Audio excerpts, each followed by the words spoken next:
Greetings. Welcome to this webinar on monitoring college and career ready IEP goal progress.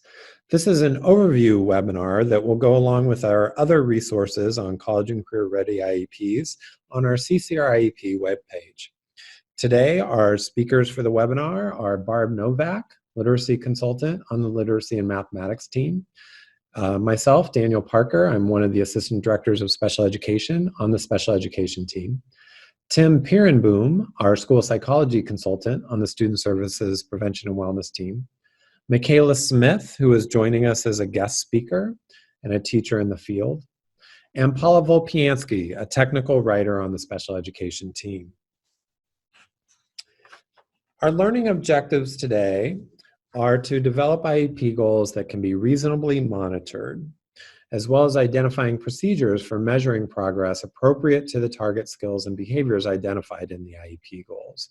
And we want to understand the role of IEP goal progress data in step 5, analyze progress of the CCR IEP process. By the end of the session, we hope to increase your awareness of how to approach planning for monitoring progress toward IEP goal attainment. The webinar is intended to help you stretch your understanding and potentially think differently about the IDEA requirements related to this topic. We'll be providing you with an overview of the guidelines to consider when planning for and documenting how progress will be monitored. Great. Hi, this is Paula Volpiansky. Progress monitoring is a really complex topic, and we're only going to scratch the surface today. This session today was developed to provide a big picture overview of monitoring IEP goal progress. It's the first, as Daniel mentioned, of a series of learning resources on this topic. It is not intended to provide a deep dive into the specifics of progress monitoring. Subsequent Dig Deeper learning modules will be developed to address more specific topics around conducting progress monitoring and using progress monitoring data. We know that some of the terminology that we're using today are used in other contexts. We have found that sometimes when folks hear that we're talking about progress monitoring, there's a tendency to jump immediately to thinking about the specific learning disability rule. We want to reinforce that our use of the terms monitoring progress or progress monitoring during our presentation today is limited to the monitoring of IEP goal progress. While progress monitoring methods and tools for making formal response to intervention decisions, such as the ones that are required for initial SLD eligibility, while these tools can be used to monitor IEP goal progress, especially around reading, decoding, and fluency, it is the department's position that the rules for using progress data to determine eligibility for SLD are not required nor necessarily appropriate for monitoring progress of all IEP goals. Data collection for monitoring IEP goals progress is not the same as assessment for eligibility. That said, we still expect that monitoring of IEP goal progress be systematic and rigorous. Enough said about SLD for the day. The rest of this presentation will focus in only on monitoring IEP goal progress. Let's move to our legal requirements related to monitoring progress, as well as some linkages to our CCI initiatives. So we are grounding ourselves in the CCR IEP 5-step process. We're assuming that most of you are familiar with the content of CCR IEPs and terminology. You can find more information about this on the DPI website. There's also a little icon, and I'm circling it with my cursor right now, and some of the other slides have those icons as well. Whenever you see one, you'll know that that's a direct link to the information. Our handout slide that's in your folder has live links like this, so they'll work for you. Progress monitoring is important to all steps of the process. But planning, deciding, and documenting how progress will be measured and reported, as well as the use of progress data during IEP review and revision, are specific parts of 3 of the steps, step 3, which is goals, and step 5, which is analyze progress. But by and large, the actual act of monitoring progress occurs outside of IEP development and review. Data from ongoing progress is collected during the student's school day, while the student is engaged in instruction or other activities. So some requirements. Even though there are no specific regulations for progress monitoring procedures in IDEA, progress monitoring is required. Every IEP must include a description of how progress toward meeting the goals will be measured and when periodic reports of student progress will be provided to parents. These two requirements are documented on two DPI sample forms, I-4, the two requirements are documented on a number of DPI forms.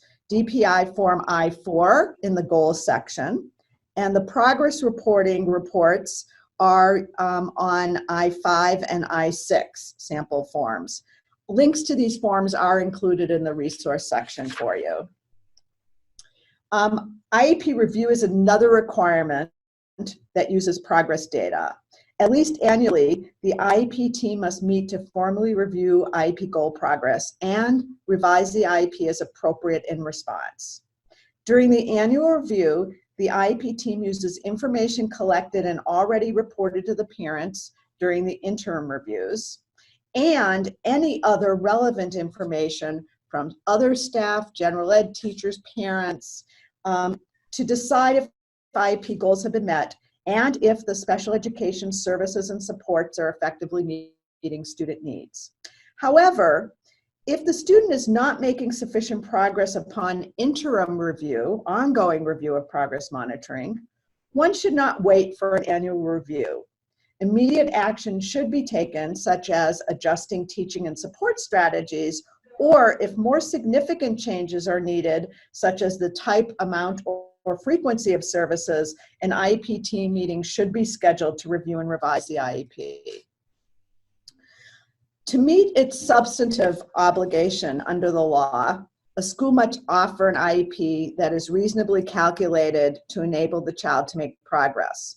A recent court ruling has further prompted a renewed look at the IDEA requirements around progress monitoring. You may have heard of the Andrew F. case. This 2017 Supreme Court ruling emphasizes progress, and as I already mentioned, in the ruling, the court held that in order to meet its substantive obligation to provide a free, appropriate public education to students, the schools must offer an IEP reasonably calculated to enable the child to make progress in light of the child's circumstances.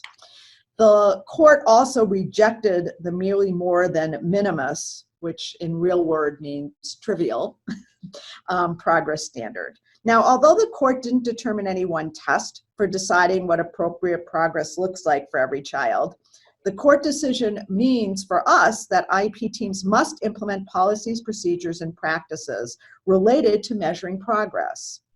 We've done this with our updated procedural compliance self-assessment standards, which are used to monitor school districts for IDEA compliance. A couple links on this slide. Both of those links go to the Department of Ed Q&A document on this very important law. I'm going to now hand it over to Barb, who's going to continue. Thanks, Paula. Before we move on to definitions that are important as we're talking about progress monitoring, I just want to remind us that the College and Career Ready IEP process, that 5-step process that Paula reviewed in an earlier slide, is grounded in 5 beliefs. One of those beliefs being high expectations, which is what we just heard about in Andrew F. It is important to keep these beliefs in mind when completing each step of the IEP development process, including analyzing progress. For example, having high expectations leads to developing ambitious and achievable goals, which in turn serve as the basis for monitoring student progress. Likewise, effective progress monitoring is a collective responsibility involving multiple educators, students, and families. Student progress is best realized when special and general educators, as well as students and families, share that collective responsibility for monitoring progress and for using progress data to make instructional decisions.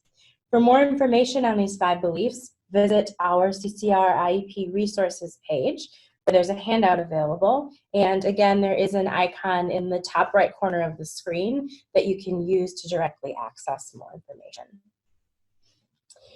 Collective responsibility is dependent on engaging families and students.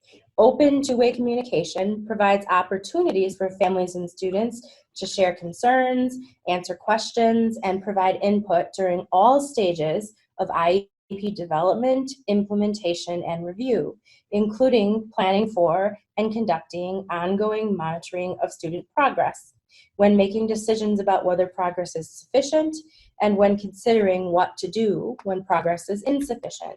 This last bullet is especially important. How do we involve students in monitoring their own progress? There's evidence that when students are involved in monitoring and analyzing their own progress toward achieving IEP goals, they feel more ownership over their learning, are more motivated, and have higher rates of achievement. As we continue today, think about how you might actively engage families and students in progress monitoring. So let's get into the heavier lifting for today, moving from the CCR IEP process into specific information related to monitoring progress. So what does it mean to monitor progress? Monitoring student progress is a process linked to ongoing instructional planning. So it's not an event or a special event. It's something that happens on an ongoing basis. It occurs during the student's school day, and progress is measured over time, not just when the progress reports are provided to parents or when the IEP team meets. You will hear us during this webinar and in other resources interchangeably using the terms monitoring progress and progress monitoring. We use the terms interchangeably to refer to systematic and planned methods. So progress monitoring or monitoring progress is an ongoing process. We use these terms to talk about procedures for how progress will be measured, really specific procedures like by whom, where, when, so that the progress monitoring is planned at the time that the IEP goal is developed, so all stakeholders know what to expect. We use these terms we use this data from progress monitoring or monitoring progress to determine whether a student is benefiting from the educational services and supports. And this data is linked to IEP goals, including specially designed instruction, related services, and other supports and strategies used in special and general education settings.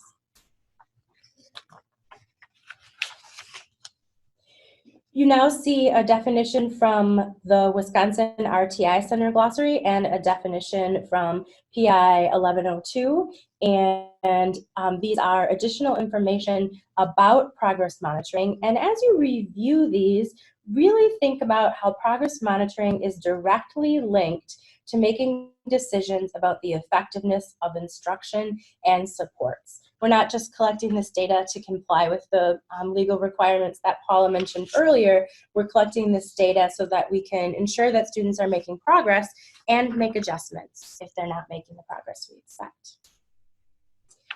Our working definition of monitoring progress also fits within our state's vision of an equitable multi-level system of support, which you see on the left, and the use of strategic assessment systems within a multi-level system of support, which is marked with the dark colored arrow on the screen. Strategic use of data is at the core of our state's model for an equitable multi-level system of support.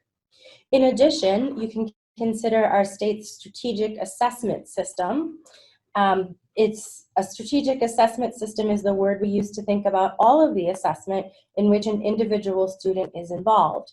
Data within this system is already being used for general education student progress monitoring and other purposes in the district. So the IEP team can turn to the school or district's strategic assessment system to consider existing sources of progress data as they're designing progress monitoring procedures specific to the individual student's goals. So you're considering what you're already collecting and how that might be able to be used for progress monitoring. Again, the icons on the slide link to more information about multi-level system of support, and the strategic assessment system.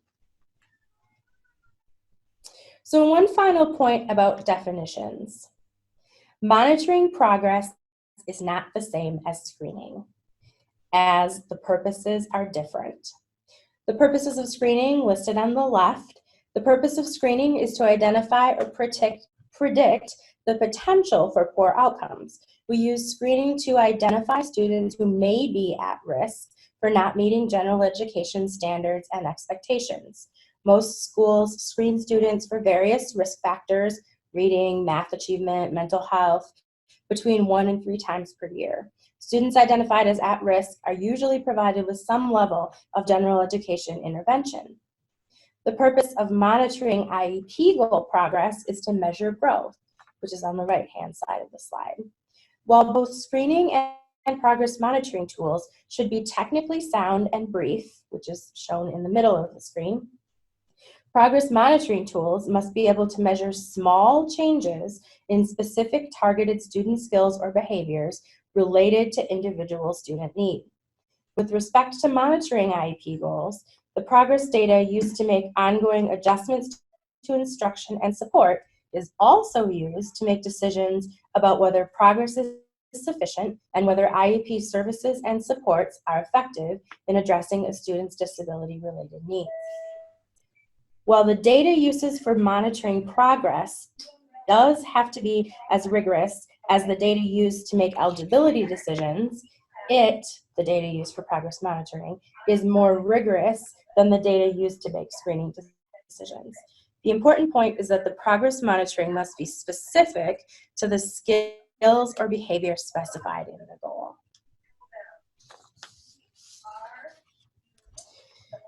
To summarize, why are we really collecting progress data? Well, of course, we want to comply with state and federal laws, but there are also other reasons. As we've mentioned, we are collecting data to guide instructional decision-making. This data can motivate student learning by helping them see progress, and the data helps ensure our collective responsibility by ensuring that all involved stakeholders have input into planning for progress monitoring, are sharing data, know the effects of their effort, and are collaborating when making important decisions. And progress monitoring is a way to advance equity. Monitoring progress will help us reflect on student achievement in relation to ambitious and achievable goals, with the desired outcome being access, engagement, and progress in general education instruction, activities, and environments for all students with IEPs. So before we continue, let's just take a moment to acknowledge that this is a big ask. We each already have a lot of professional responsibilities and demands. And this idea of kind of amping up our progress monitoring may at this point feel like just another thing. But we actually want to help you think about it as a way to use careful planning early in the IEP process to actually remove barriers that make progress monitoring much more seamless by incorporating activities into regular instructional plans and student and teacher schedules. This will help us ensure that everybody has the data that's readily available for those reports that we're sharing with families. And this careful planning helps us work together to get better at progress monitoring by having adequate and reliable data. It also, this adequate and reliable data also supports us in making wiser use of our collaboration and planning time. So putting the work in at the front end should actually increase our efficiency and effectiveness. Focusing more deliberately on the relationship between instruction and the development of skills needed for school achievement is necessary if we want to meet the student achievement needle.